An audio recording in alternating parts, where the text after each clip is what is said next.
Good day, everyone. May I present the qualification Housekeeping NC3. I'm Vangeline Ayorsal, BTBT Ed FSM 3A.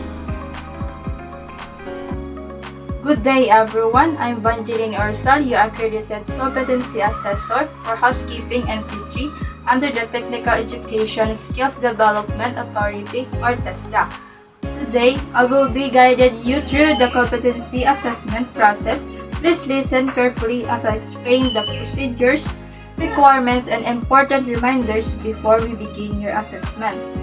So, we would like to acknowledge the presence of our TESDA representative, Ms. Sheila Morelio, is here to ensure that the conduct of this assessment follows the official TESDA assessment guidelines and training regulations.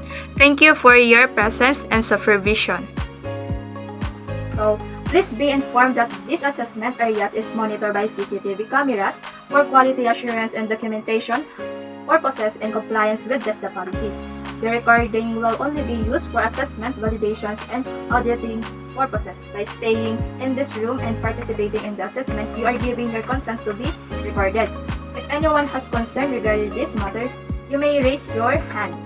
So, before we proceed, please submit your admission slip and validation of ID for verification. So, kindly sign the attendance sheet.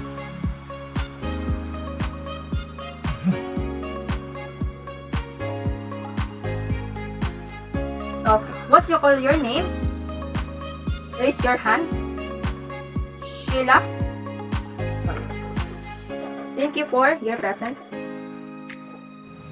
So, we proceed to our two orientations. What is assessment? Assessment is the process of collecting evidence and making judgment on whether a candidate can perform workplace tasks according to the standards set in the training regulation or TR.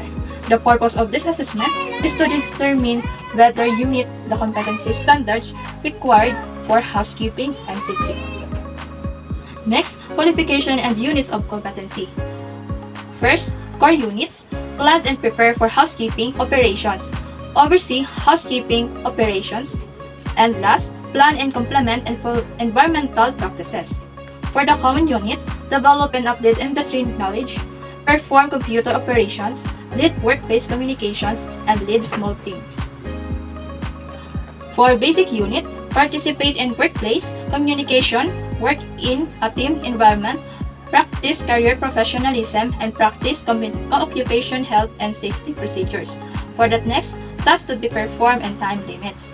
During this assessment, you will be required to perform tasks such as preparing a housekeeping operation plan, supervising room and inspection procedures, conducting staff briefings, demonstrating documentation and reporting, and plus implementing environmental and safety practices.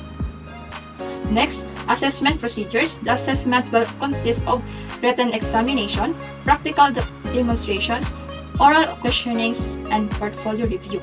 For assessment result will be evaluated as competent and not yet competent. Next is religious and medication considerations. If you have religious practice or medical conditions that may affect your performance, please inform the assessor for possible reasonable adjustments.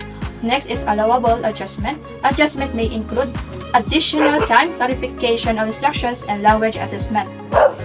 Next is do and don't. For do, follow instructions, wearing proper uniform or PPE, observe safety procedures, and perform tasks independently. For don't, do not cheat, do not use unauthorized materials, do not disturb other candidates, do not use mobile phones.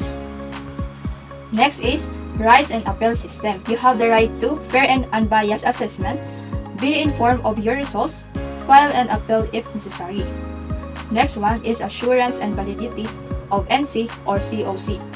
If declared competent, you will be issued National Certificate or NC3 for full qualification or Certificate of Competency or COC for specific units passed. The national certificate is valid for 5 years unless otherwise specified. For the last part, reassessment procedures. If declared not yet competent, you may apply for reassessment for the specific units not passed. that's all to conclude our orientation. You have any questions or clarification before we begin the assessments? So, thank you and good luck to you everyone.